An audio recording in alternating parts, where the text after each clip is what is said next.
Oh my God, you are getting married. Congratulations. I can imagine how happy you must feel. Like, seriously, it's something you've been waiting for, and finally, he pops the question, and you said, yes, yes, I do, right? Well, I'm happy for you. So while you're thinking about what you're going to wear, while you're thinking about how the party is going to look, and all those little details, it is very important for you to have some serious conversations, some serious heart-to-heart conversations with your partner. So in this video, we will talk about 8 very important conversations that you should be having, that you must have with your partner to prepare you guys for a successful marriage and home.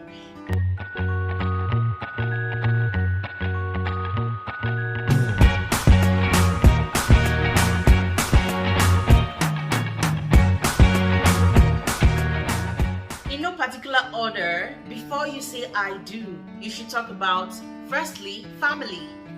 The family you were born into and the way you were brought up has a lot of influence on you. It could be bad or good, but there is definitely an influence on you.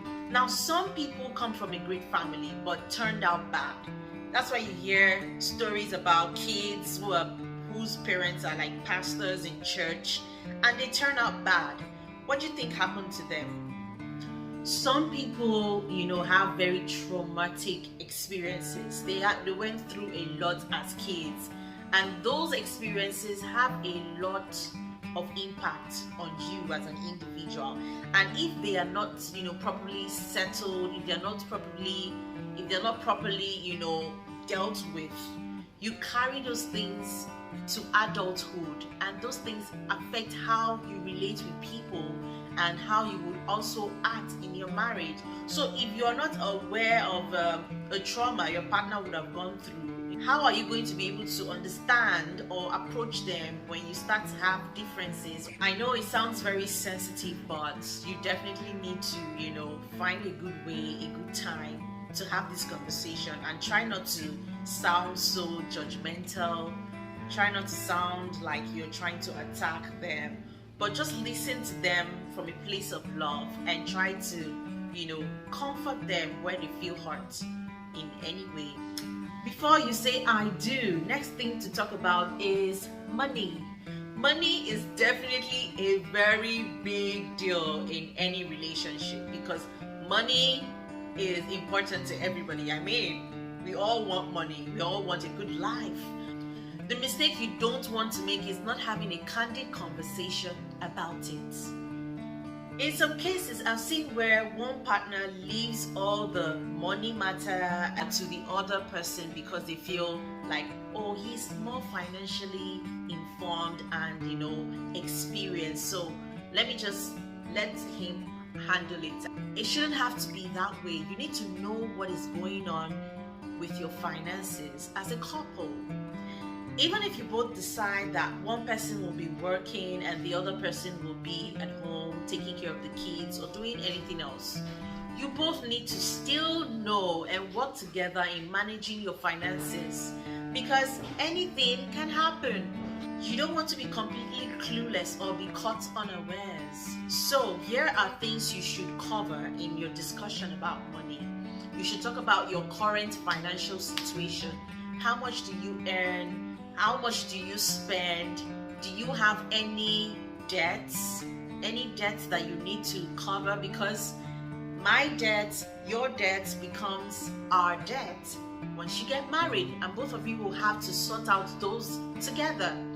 How many bank accounts are you going to open? Are you going to open individual accounts? Are you going to have a family account, saving accounts? How do you plan to manage money and pay your bills? Is it going to be split 50-50, 70-30, or how exactly? What are your investment goals? What are your financial projections for the future? How do you want to be living when you retire? Do you want to be millionaires? Do you want to be, very independent financially? then if that is what you want for your future, then you need to talk about it. And not just talk about it, plan for it also. So you need to have that money flow structure in that conversation, so you both have it clearly stated out and you agree to work with the plan. Moving on to the next important conversation you should be having before you say I do. Your partner's idea of marriage and their expectations of the kind of wife or the kind of husband he or she wants. You should be talking about that. People have different ideas what marriage is. They have different expectations from marriage. So don't just assume that your expectation is the same as your partner's expectation.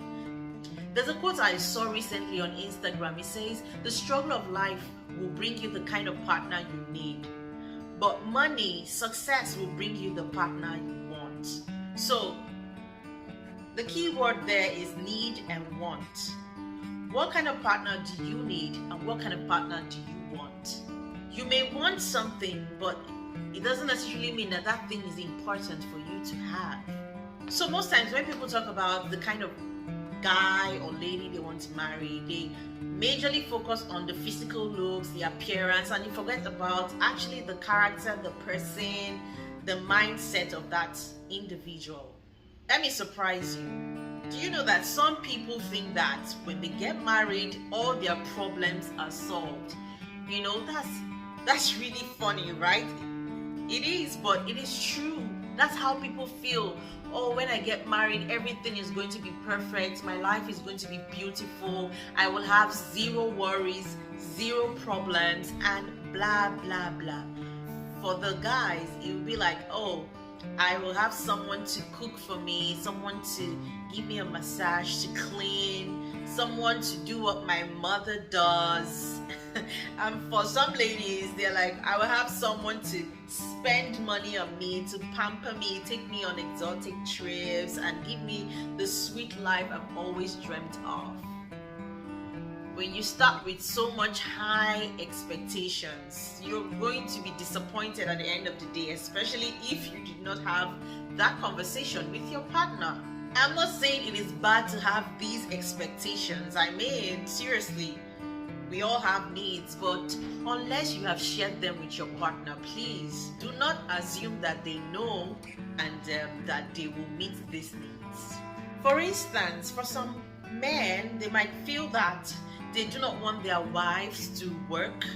They do not want her to stress herself. They just want her to just look good, look beautiful, and, you know, enjoy yourself. You might think that's what all ladies want until you meet a lady who is very ambitious, who likes to work. In Africa, where I was born, I know that some men have different ideologies about respect and how, you know, their wives should express respect to them. Some like their wives to kneel down and feed them, but there are some men that are not really interested in all that. Like, why should you kneel down and be serving me? You know, so people have different preferences. So if you don't have the conversation with your partner, you just set expectations and assume they know, you are going to get frustrated. Before you say I do, the fourth thing you should talk about is spiritual beliefs and values. Discussing your spiritual beliefs and values is like setting a foundation for your marriage. I believe this is the most important conversation you should have in your marriage, because your beliefs and values informs your thoughts, and your thoughts influence your decisions and your actions. And guess what? Your actions defines your character. So people act certain ways and you don't know it's based on the things that they believe, based on the values they have in life. If you don't treat people right, if you don't love people, if you're not kind, maybe it's because they don't have those values in them. These conversations are not going to be very pleasant, happy conversations, mind you. So you should prepare your mind when you're about to have conversations like this. Just see it as a way of getting to know each other more and understand each other better. For example, I believe in God and I'm a Christian. And for me, it is important that my partner is a Christian too. That way, we are not going to be arguing about certain things or before we make certain decisions. Like when we talk about tithing, if I say I want to give, my tithe to the church, I don't expect my partner to be offended or start an argument because of that, because sharing similar values also helps us make decisions without arguments. For example, I value my health, so drinking and smoking is a no-no for me, and my partner should be on the same page with me. If you value people and you value relationships, then you treat people with respect and love and kindness. These are the things that will help you in the long run in your marriage.